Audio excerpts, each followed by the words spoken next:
Hey, what's up guys? MKBHD here with Google's Nexus 10. It's a flagship super high resolution Android tablet, of course. It's made by Samsung and sold by Google. And in this review video, I'll try to give you a couple of things that you might want to know about this tablet if you're considering buying it, and basically what differentiates it from other tablets that I've already reviewed.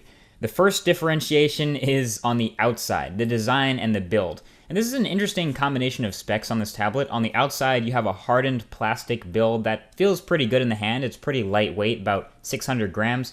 And it feels great, especially because of the awesome tacky material on the back. It really surprised me in the unboxing that I did. And I definitely still love it, even though it is a super fingerprint magnet. I still love it. It's a super simple design, really, with the pogo pins down at the bottom, the volume and power buttons up top, and the overall slightly curved design in order to fit well in two hands in landscape mode. And it has these awesome front-facing triple-channel speakers. These are great for media consumption, which we'll get to in a second, and you can't even really cover them all with your hands because they're such large speakers.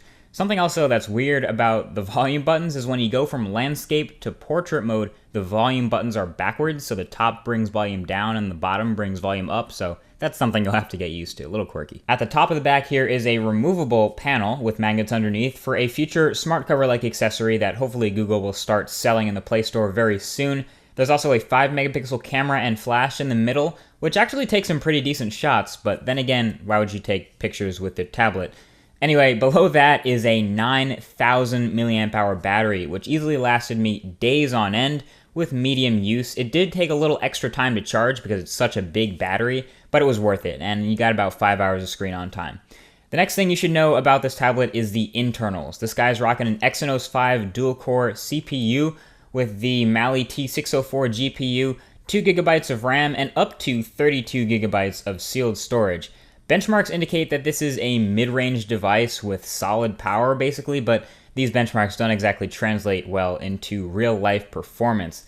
Speaking of performance, this thing flies, and that's because of the next thing that differentiates this tablet from others, is that it is indeed a Nexus. It's running stock, pure Android 4.2 Jelly Bean. So the tablet layout for Android has changed, so now you get those same back, home, and multitasking software buttons down at the bottom that you get on phones. And I don't know if I like this more or less than the older honeycomb layout, but I can see why they changed it. Another change is the split pull-down trays. So the one on the left is for your regular notifications, and the one on the right is your quick settings. So you get all sorts of settings controls. And this works particularly well for me on a tablet because I am constantly adjusting things like screen brightness, toggling Wi-Fi on and off, turning auto rotation on and off, and more. But you can even toggle multiple user accounts from here, so it's all just a swipe down away, and it's pretty useful to me.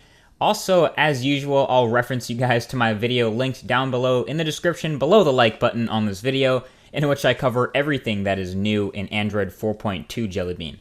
The next unique thing you need to know about this tablet is easily the most important. It is that this is a 2560 by 1600 IPS display. My gosh, this thing handles the best looking mobile display out there. Now, it takes a couple of things to make such a display a good experience. Not only does it have to be a good quality display, but you need the content to take advantage of it. You need the apps, games, movies, videos, software, fonts, icons. You need so many things to be optimized for such a high-res display. Content optimization, it's what we'll call it. And content optimization is what's missing on this tablet right now. First of all, there aren't a whole lot of apps that are optimized for Android tablets to begin with. So when you open them, they have the telltale signs of a phone icon and they run the phone app in landscape mode. And on top of that, there are very few apps that are optimized to take full advantage of this high-density 300 ppi display. So there will be apps that work perfectly on this tablet layout, but you'll be able to see where certain developers used lower resolution icons or didn't update their graphics fully, so you'll be able to see pixelization in some apps.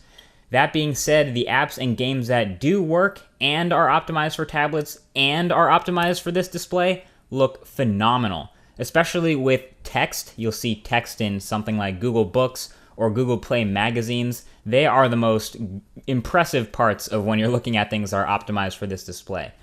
Also, high-resolution images really stand out and pop. This isn't an AMOLED display, so the contrast ratios aren't quite as high as some of the other tablets like the Galaxy Note 10.1, but I'd honestly rather have this IPS display for media consumption than any other that exists right now. Android itself is optimized, Google apps are optimized, the keyboard is optimized, and you'll notice that super crisp text pretty much everywhere through Android menus and graphics. All of them are high quality, so that's the first thing that's optimized. But just when you're buying a new tablet like this, you're pretty much waiting on the ecosystem to catch up to it. Gaming can be a phenomenal experience, but you'll be waiting on games to play that actually look phenomenal because they were all built, originally for 1280 by 720 displays. The games I found that are fully optimized for the Nexus 10 seriously have me holding on to this tablet and keeping it for the future of what this experience will be like. And Google is doing their fair share in encouraging developers and people like that to update their apps, their icons, their graphics, etc. to look great on a display like this. That being said, right now it's really hit or miss simply because this display is so far ahead of its time.